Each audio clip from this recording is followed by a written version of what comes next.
Yeah.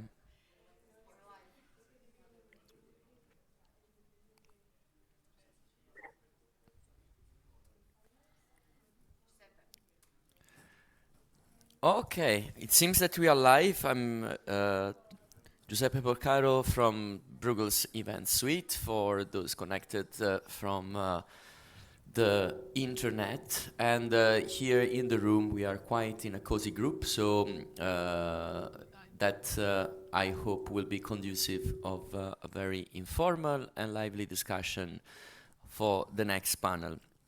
I would like to welcome as well the uh, honorable guest for this panel, Sarah Wheaton, who is Chief Policy Correspondent at Political Europe.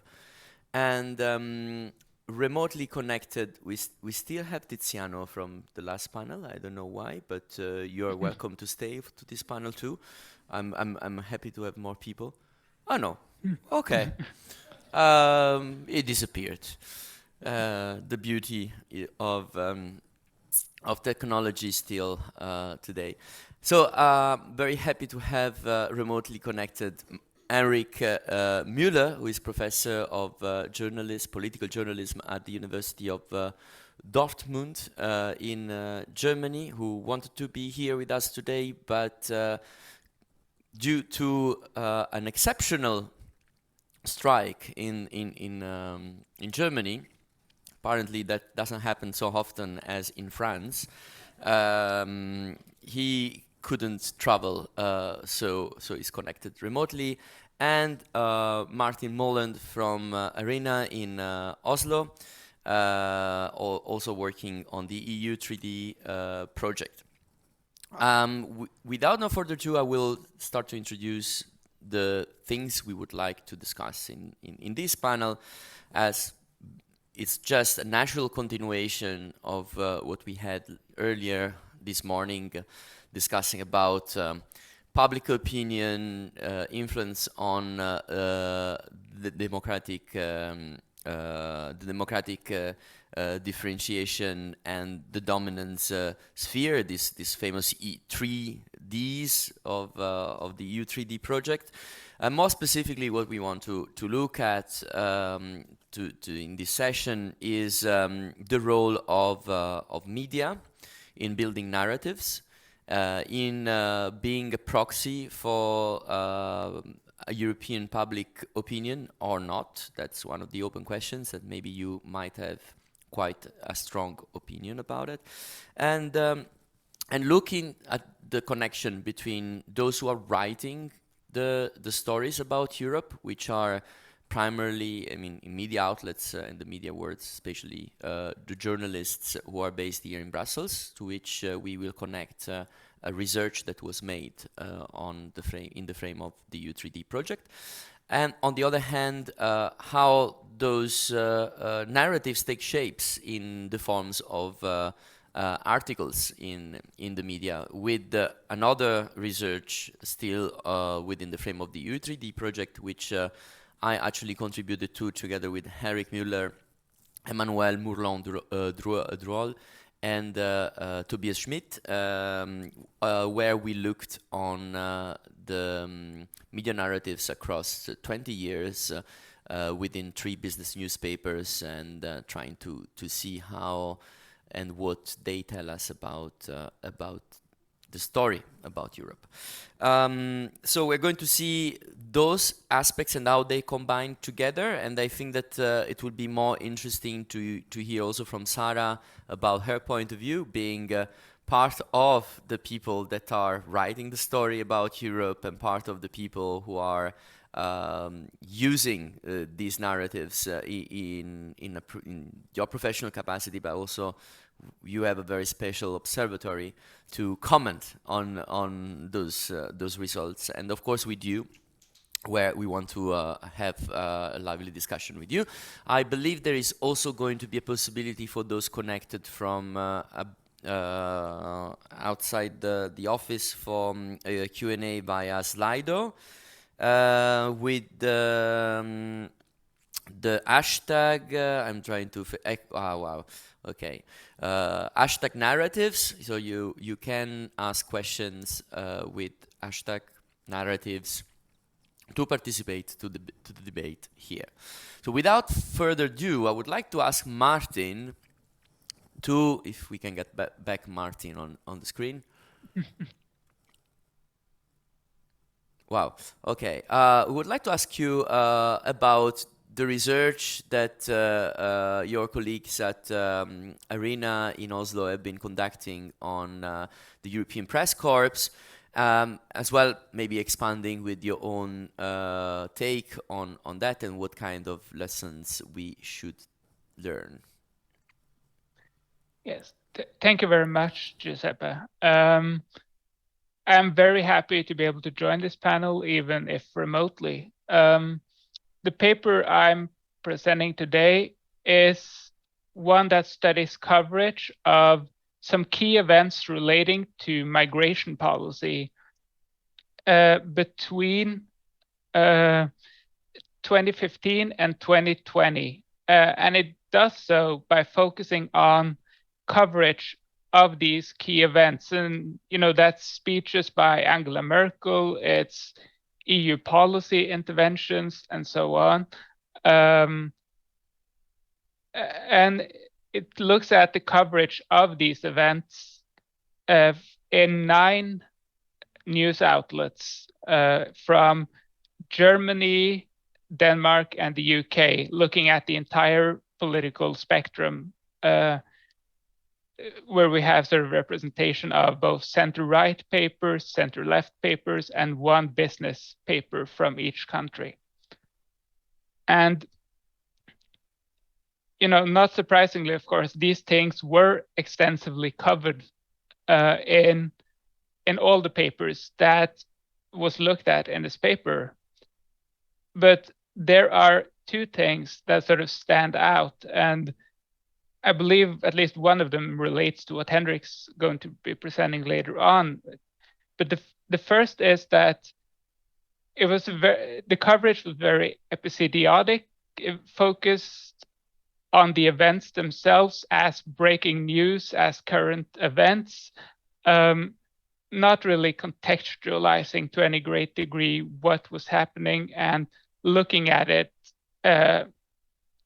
from the perspective of, for instance, what does this mean for the EU as a political system and a political order? And secondly, and maybe most importantly, it primarily, this coverage primarily views all of these events through a national lens. So even if there is, coverage of EU policies, EU proposals, and so on, there's mainly discussion of how this impacts, Danish politics, Denmark as an EU member, the UK as a member of the EU, and not really taking a pan-European look, focusing on a perspective from the EU as such. And, I should add, from my own perspective, looking at some of these same debates and debates around some of these same events from a social media perspective, we see the same things essentially being filtered down. There is a lot of debate in, for instance, German language Twitter spheres about EU policy intervention, but is primarily being negotiated and seen through this German lens. So this sort of national framing that we see in media filters down to also popular discourse. And this is something that may, we're going to be discussing the European public sphere a lot more, hopefully, during this next hour.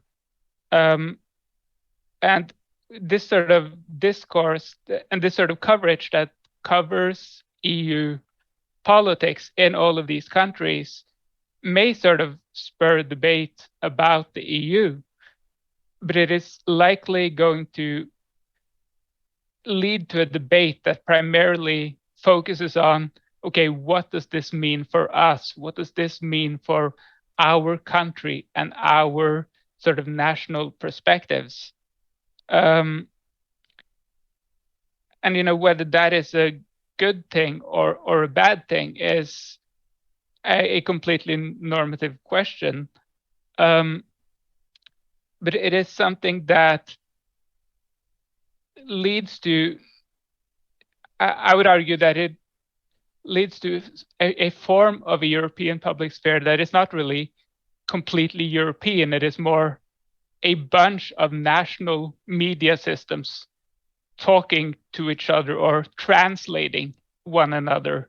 And in that regard, and when it comes to that, EU correspondence, I think, can play a really important role in terms of helping readers from their countries sort of grasp both what is happening at the EU level, but also why some member states take the views that they do and hold the positions that they hold.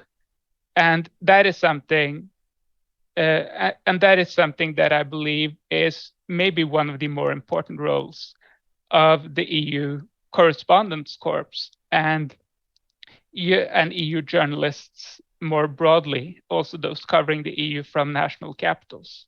And I believe I'll stop there, and I will yield the floor to Henrik. Martin. I will have some follow-up questions, but I leave that for later, especially on the part related to what you have found on the actual press corps. To go a little bit more in depth on that, I would like to hear more. But Henrik, maybe the ball is on you to give us the overview on our research on media narratives in 3 business newspapers. He dropped out of the call, which gives us the chance, if Martin is still there. I am. Yeah, great.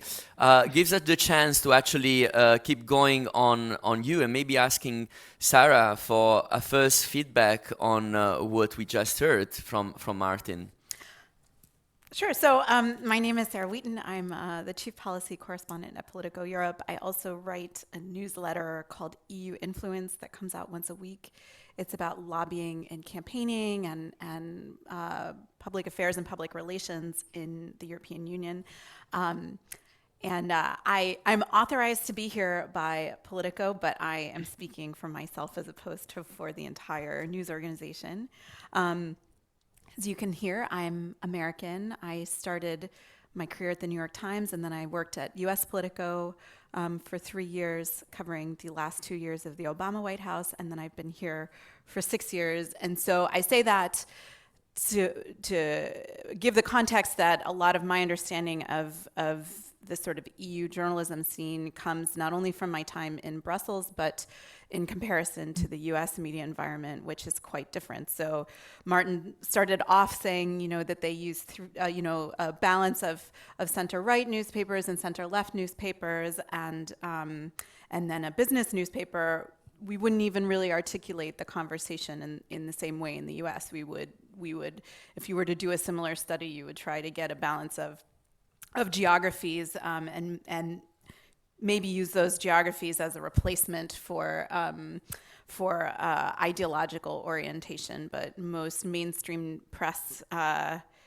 printed press in the United States still aspires for sort of at least a veneer of objectivity. Whereas if you're talking about TV news or radio news, then that's where you're going to get more of an ideological perspective. But I guess on that note, the question of the normative question of if it's good or bad, that there doesn't seem to be an EU level debate among the European citizens about the EU.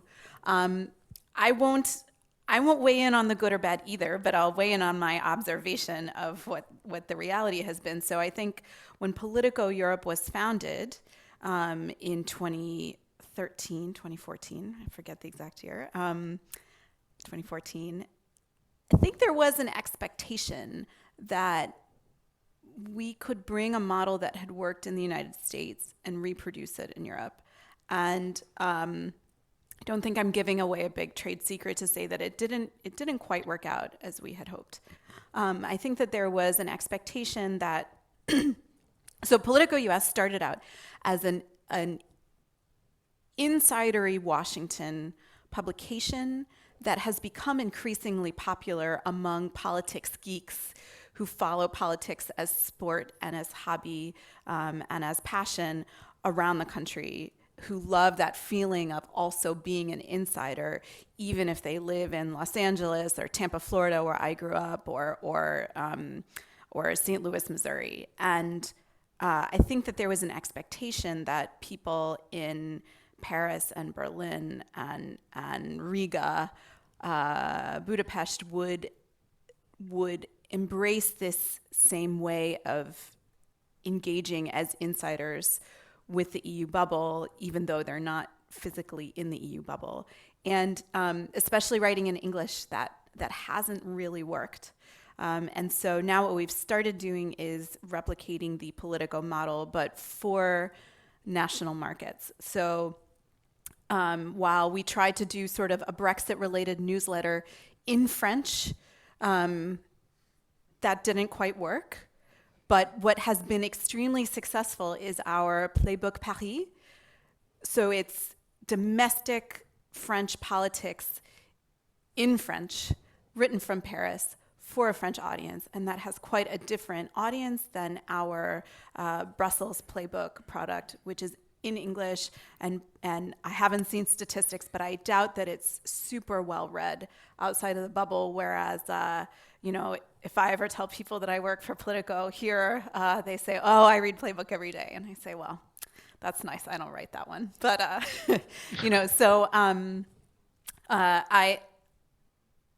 whether it's good or bad that there's no EU public sphere, so far, there doesn't seem to be much desire for it, but that's just based on what Politico is offering. One thing that maybe I would be curious for Martin to answer is, you say, well, there is no EU public debate that we observed by only looking at national media, so why not include Politico in your research? And I would also be curious, we have anecdotal evidence that Politico is driving discussion in the capitals because reporters for national newspapers who are based here read Playbook, they're reading our coverage that helps them make decisions about what they're going to write about for their audience. If we say that some politician here who's from Germany or Spain or whatever is kind of embarrassing themselves here, what impact does that have on how that filters back to the member states? I actually don't know. I would be very curious to read coverage of how Politico coverage filters down. Well, maybe to follow up on that, and since Eric doesn't seem to be there yet, maybe I can say a few words about how this links up to our own research on media narratives.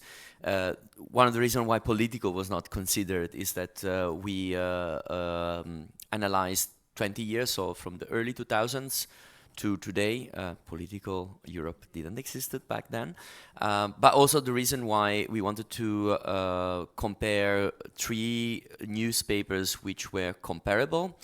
Namely, we chose business newspapers because for Bruegel, economic news is closer to the core of what we usually research on, and also the kind of policies we write about, but also to see, because they are one of the few examples of papers that can be really comparable, because they have more or less the same kind of target audience. It's like a niche audience. They are general enough in their scope, but they are also quite specialized in order to provide specific information about topics that sometimes might be more technical. So it was Handelsblatt, Il Sole 24 Ore, and Les Echos in France. And having introduced more or less the frame of our research, and since Henrik appeared exactly at the right moment, I would then, instead of continuing the presentation myself, give the ball back to Henrik. Henrik, I just mentioned that we were looking at 2 decades of media narratives about Europe in the 3 business newspapers in the 3 countries. So I just basically made the introduction, and I would like to give you the floor for the presentation. Thank you. Yeah, thanks a lot. I really have to apologize. I just got thrown out of the internet here, so which is really kind of all the prejudices about German infrastructure are actually true. Thanks a lot. What we did was we looked at the 3 leading business newspapers in the 3 biggest EU countries, that is France, Italy, and Germany, and we looked at Handelsblatt, the coverage of Handelsblatt, Les Echos, and Il Sole in Italy. And we had the particular question how much coverage there actually was about Europe, but also whether there was some kind of synchronization with these newspapers react to the same key events. That's something that Martin already mentioned too, as a characteristic of some kind of a common European sphere, or at least some Europeanization of coverage. And specifically, we looked at the coverage of reforms in these 3 newspapers. Why did we pick business newspapers? Because we thought this might be the place in the media sphere where you actually get the most intensive news coverage on Europe, since the common market has been around for 30 years now, and the product markets, services markets, capital markets, and so forth are open and integrated, and supply chains and so forth are working across Europe. So if there is something like a European or a Europeanization of the public sphere, it should be found in these newspapers. Now, before I get to the results, I would like to get to the core of, I think, what we found out. We found that there's just very little coverage of EU-level reforms. We were specifically, as I said, looking at reforms in the coverage of these 3 newspapers, kind of presuming that there is a consensus that Europe and its member states need to reform themselves to cope with different or with changing circumstances in which we operate.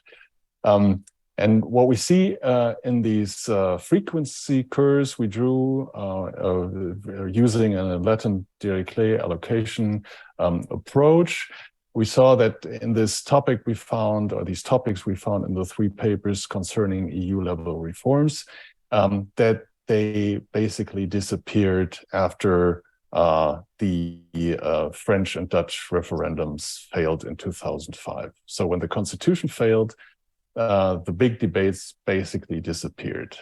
And this kind of reminded me of the new book by Timothy Garton Ash, which I just read, Homelands.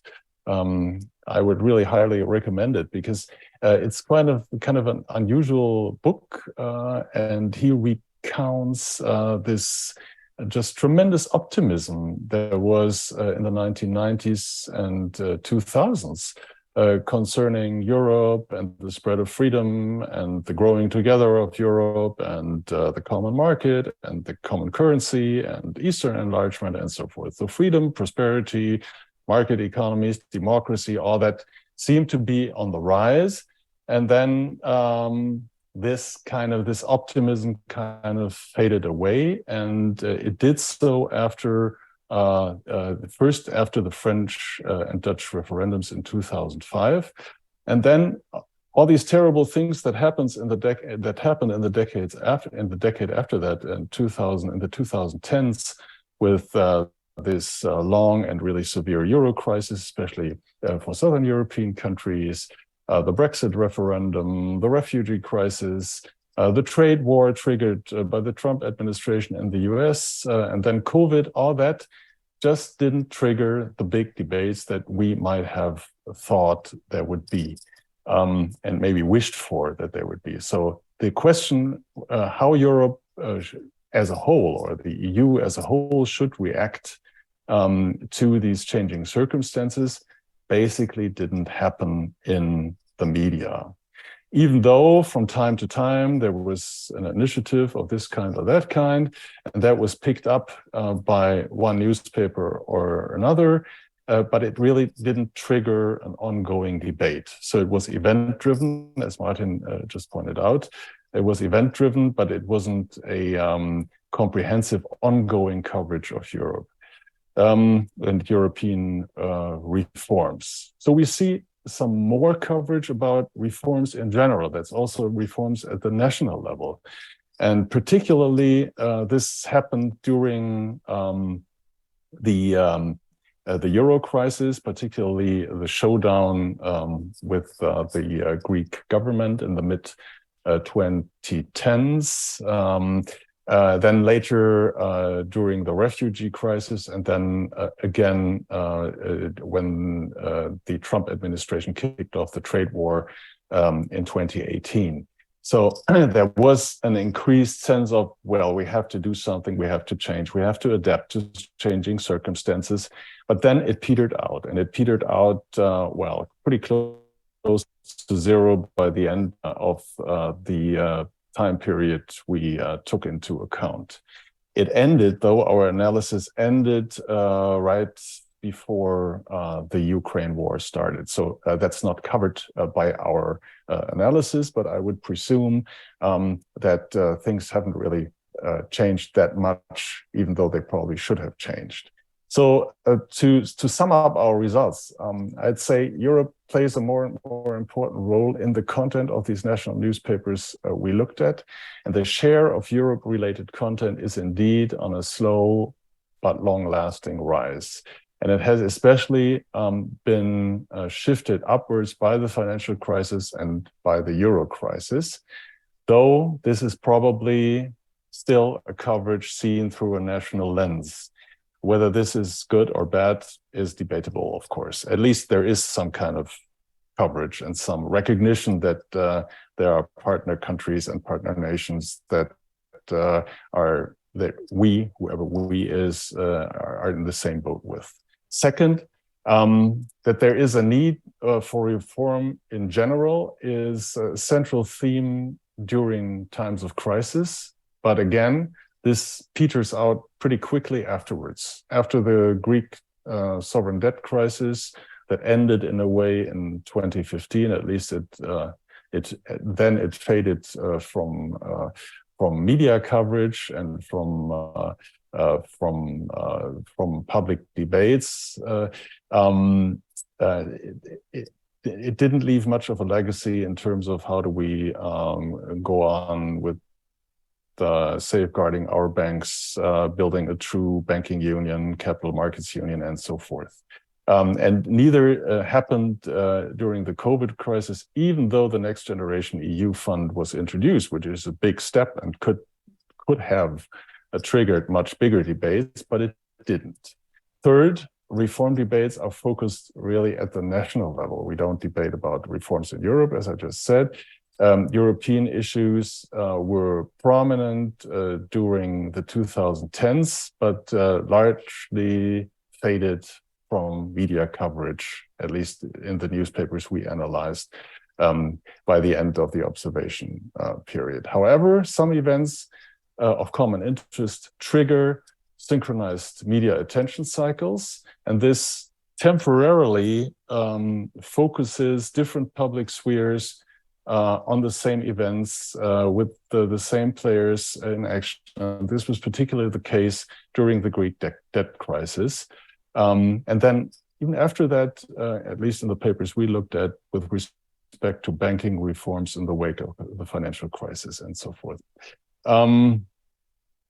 So why is it so? Are the media to blame? That's is a popular theme these days, to blame the media for not paying too much attention. I'm not so sure, because what I personally, I write a column for Der Spiegel every Sunday, and whenever I write about a European issue, I get very few readers, and most, particularly that's the case when I try to write something constructive, how to fix things, how to overcome the current strains and so forth. What works pretty well is that Europe is a mess, and to dramatize things. So the Euro crisis, the Brexit drama, all that triggered quite a bit of reader attention. But when we talk about how can we really fix things, how can we go forward, what is our shared reality that we face as Europeans, this is not really triggering attention. So that's a dilemma for journalism. And what can we do? Well, I'd say we really probably need to think up and to develop better ways of covering Europe and covering our partner nations. At the same time, I'd say it would really help if Europe would be a little less complicated and easier to fathom. It's a very complicated machine, and it's hard to relate to when you're outside the Brussels bubble. Thanks. Thank you, Henrik. I would like to add maybe a broader, one of the broader questions that comes out from both what Martin has been telling us about their analysis on how press corps have been reporting, and our analysis, Henrik, about media narratives. We both point into the same direction, basically. Broadly speaking, there is a hard time to get truly European news, truly European coverage, that the national level is what it counts, even when there is such synchronization, because same events that happen, like the Euro crisis, for example, the way they are reported nationally, they are completely different. I would like to challenge a little bit that, because otherwise we will all agree and it will be a little bit boring. But also because I truly believe that there is a point and a case to challenge this interpretation, because this interpretation somehow makes some assumptions. That the building of a European public sphere means something similar to what has been happening at the national level. But truth is that the European polity is something that is new, something unique, something that has never been the same or like kind of similar experiment in any point in history. So we also have very little benchmarks to say we can compare to, because every comparison could be Washington, D.C., and that one of the questions I will want to get from you, like, where also in Washington, I suppose that there are the way the different levels between the federal and the state level is played out, sometimes a little bit forgotten from seen from here, from this side of the pond.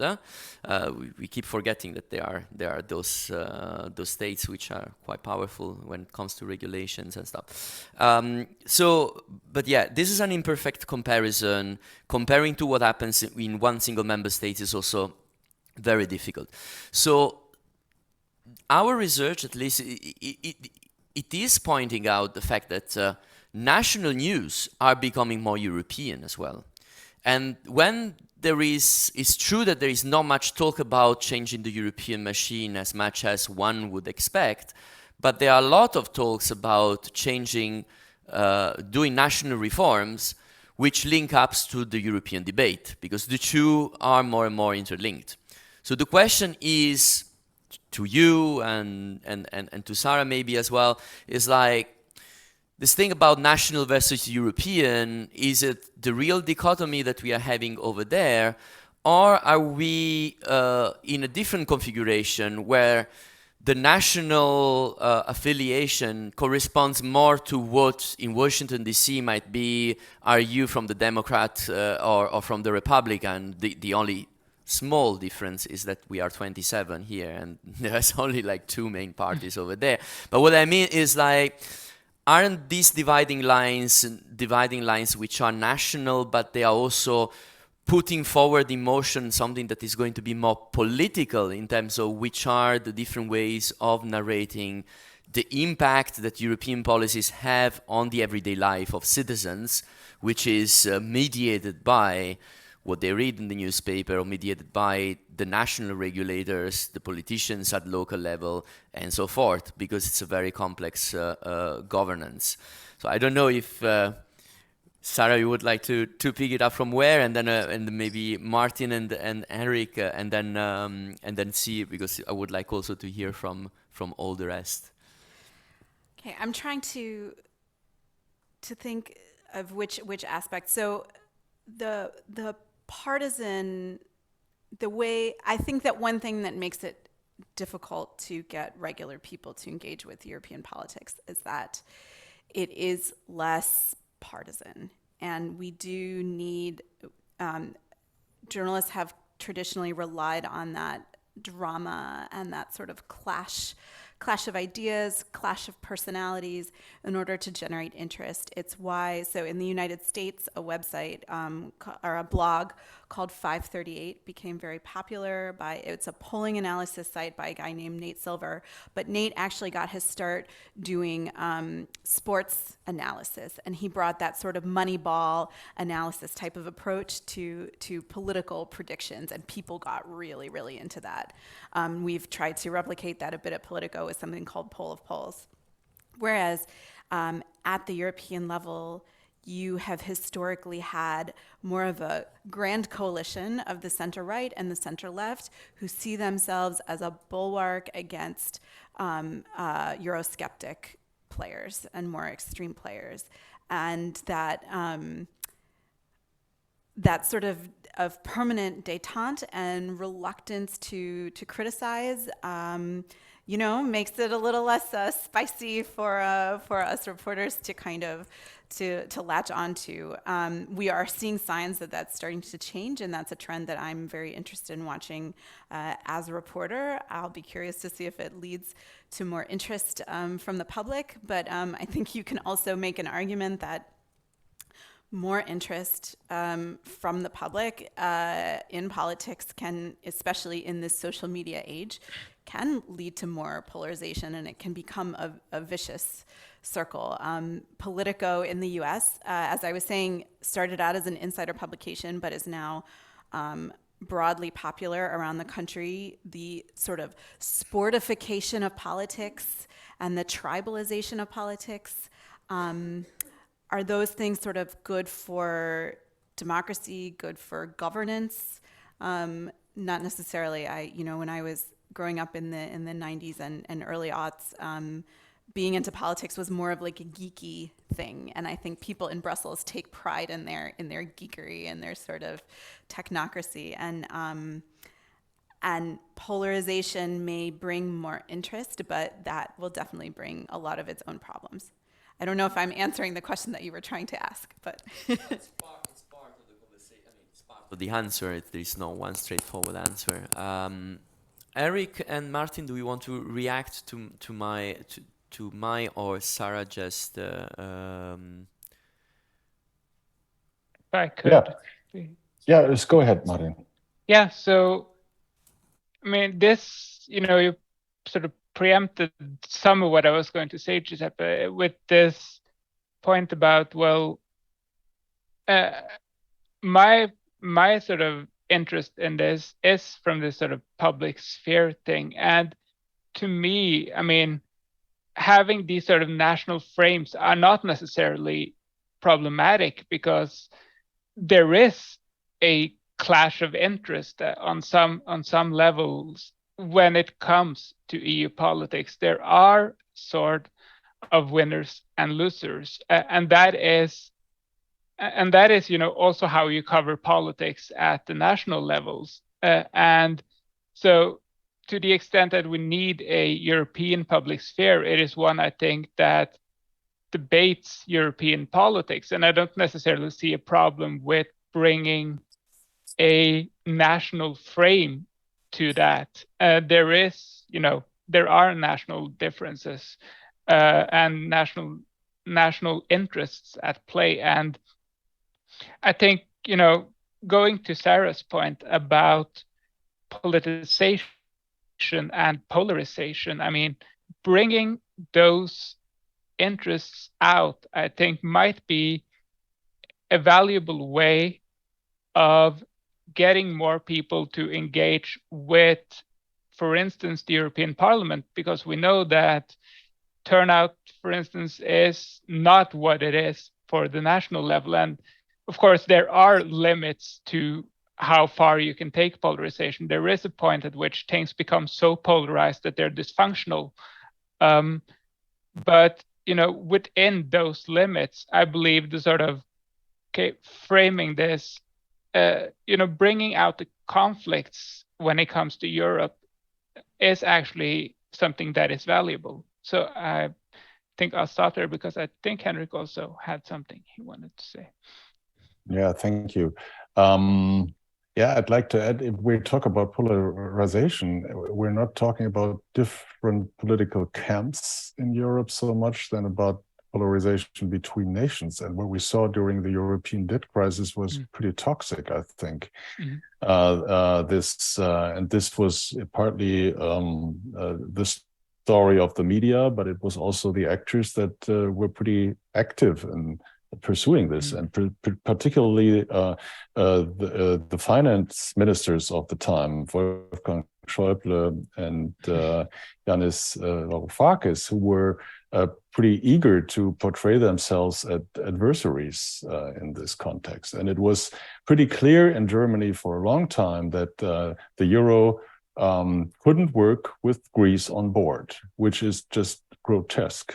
But that was the public mood, and it was spurred not least by Chancellor Merkel back then. She campaigned in 2010 when things started to look really bleak in Greece.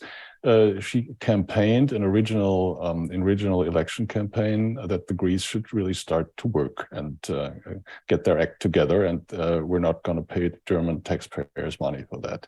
This is the kind of polarization that's really toxic, and I don't want to see that in Europe. But when we talk about polarization of European politics, I think this is what it looks like, pretty much blaming each other and not going forward and not finding common ground. I think what we really need to do, and this is what the media should really need to do, is that we have to think about the interests and the crucial points that our partner countries harbor. A recent example from a German perspective is this huge subsidy package that the now German government introduced last year, which was so massive that it caused, it raised alarm bells in many other countries, because they said, well, the Germans are just going to outspend us, and nobody's going to do business or invest in our countries anymore. And we didn't even, and including myself, when I heard about that package, I didn't even think about the European dimension, and that's wrong. And and this is what I would expect a Europeanization of national media to do, is to find a frame of reference that's beyond the pure national interest, but that also keeps in mind what our common interest is in Europe, what our sensitive points are, what our partners' sensitive points are, and try to, well, navigate this very diverse European polity, if you will, or maybe a plural of polities.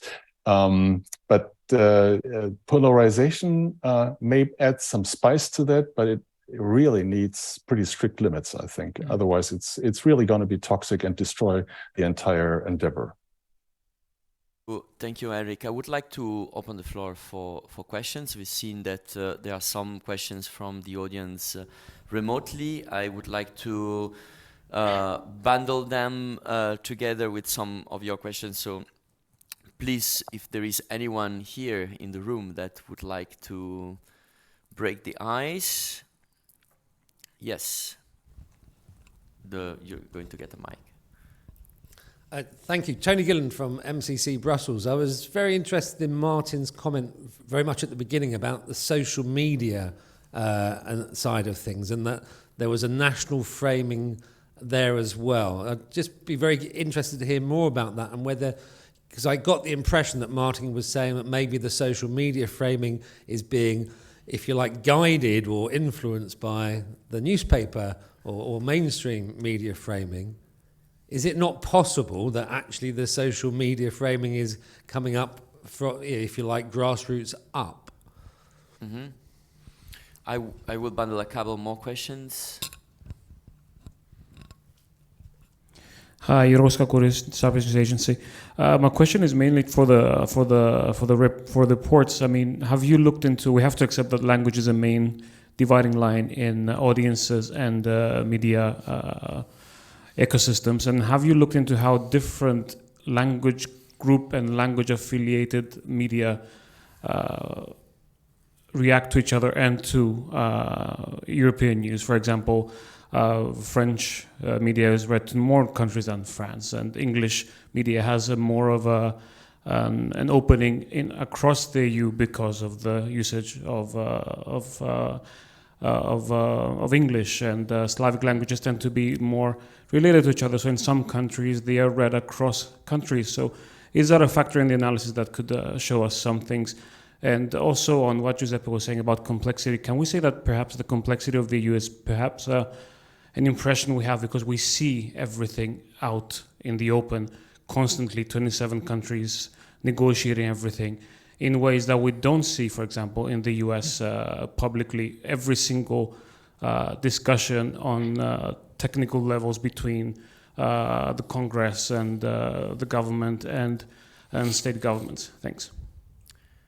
Good. Any other from the room? Otherwise, because I could bundle with some of the ones that we just received from the online audience. Then, if we have time, we can have another round. Because your question about language links up to something our listeners have been writing. Indeed, Alexander has been asking, how can a true European discussion space be achieved with 24 official languages? And another person asked about the same somehow, but formulated in different ways, since there is a problem with different native languages, what kind of non-Brussels focused European media could emerge in this landscape, which is pretty much going the direction of your question about which kind of languages are used cross-border kind of things and could help with this. So definitely that. And the question about social media, I think it can relate as well to the question that Connor has been asking, who's actually here in the room, but used the digital media for that.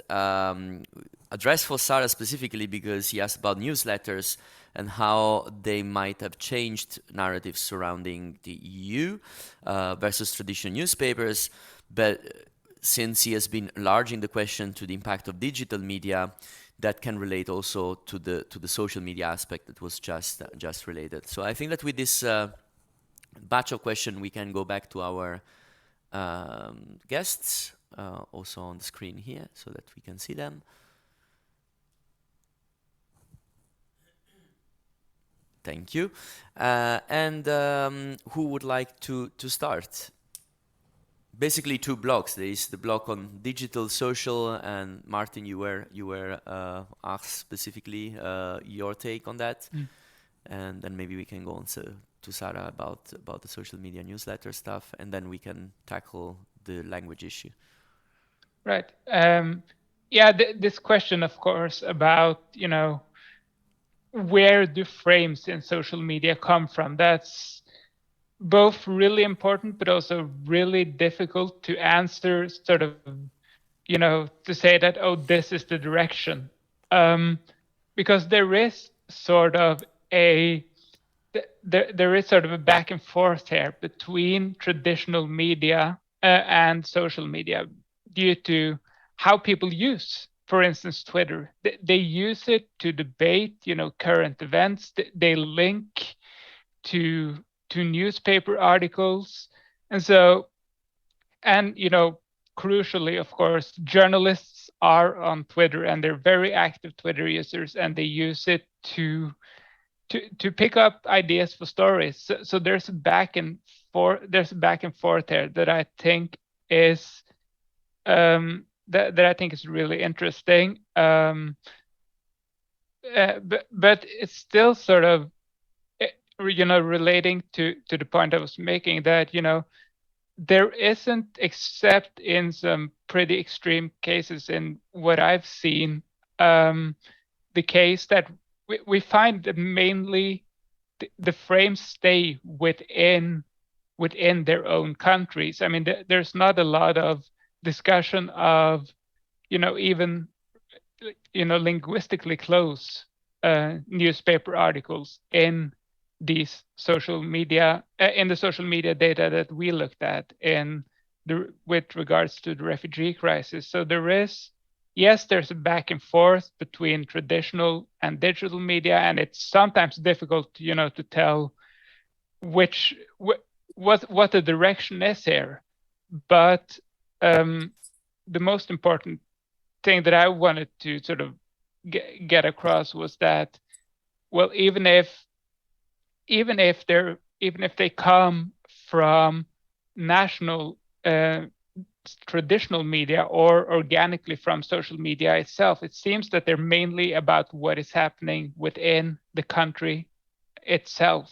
That I think that's the most. I think that was most important and sort of the key trend that we saw in that analysis.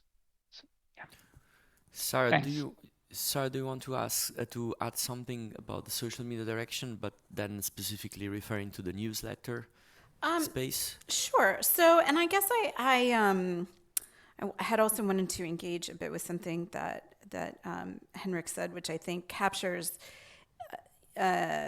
an existential debate about journalism, as sort of as far as our raison d'être. So if I understood correctly, he was arguing that we need to, we as the press should be addressing issues of common interest and common ground, and sort of trying to help move the discussion in a productive direction. Is that a fair paraphrase, Henrik, of what you were saying? Yeah, I wouldn't say that it's the sole role of the press, but yeah, why not? If nobody else does it, yeah, who sets the agenda, right? That's the. Yeah, and this ties in also to the finding in your study that when sort of the initial scandal, or not scandal, but a crisis or event petered out, that the media stopped. You stopped finding coverage in the media of these kind of bigger debates about reform, and that is where you have traditions of journalism that are sort of campaigning or crusading traditions, and you have other traditions that are trying to reflect and foster a debate, but not necessarily force one. And to some extent, at least the tradition that I work in and come from, is a bit more reactive. And so if political leaders are not showing political leadership in pushing these debates, to some extent, our hands are a little bit tied. We can hold people. I would say that our approach to finding issues of common interest mean holding politicians accountable, holding them accountable to whether their actions and their words match, and to some extent whether their ambitions are appropriate ambitions, but that is where you might get into more of an ideological area. As far as polarization, there's something that I and colleagues have experienced in Brussels, with this idea that if we are, poking holes in commission proposals or, talking too openly about accusations of corruption, then the response is that we're fueling critics of the EU, that we're being unfair. And likewise, there's a concern that if we talk too much about partisan differences, that we're fueling polarization. And I like to come from a place of, I see it as a respect for my readership, which maybe isn't always earned. Social media thinks my respect for my readership is not always earned. But that we should be able to have these discussions without assuming that the reaction from the public is going to be black and white. But that is, and that's what leads me to the social media thing, like those discussions that might be nuanced or complex, in the press and even at the political level, get twirled out into a very black and white and polarized discussion on social media. And that is where I sometimes feel even despair as a political reporter, hoping to foster genuine conversation. I write for an audience that I think wants to understand the inner workings, the guts of the political process. And in both the United States and I fear increasingly in Europe, people are interested in having their pre-existing views confirmed. And if they don't like what they're getting in the mainstream media, then they can head to social media to have their own little personalized echo chamber. So that's my slightly neurotic assessment there. But as far as newsletters, I think they're great. No, I think they've been useful in a world where people have so many. There's been this huge proliferation of media. You have so many different choices. And so the nice thing about newsletters is, curation, I think, actually is a very important role for the mainstream press in the sort of, in our era. And so having a reliable person that you can kind of get a comprehensive assessment of your subject area from, and who can say we're going to pull in not just our coverage, but also our coverage, also the best coverage from other places, and help you feel like you're getting a complete view. I think that's useful. I think it's especially useful at the European level, and this also ties in the language thing.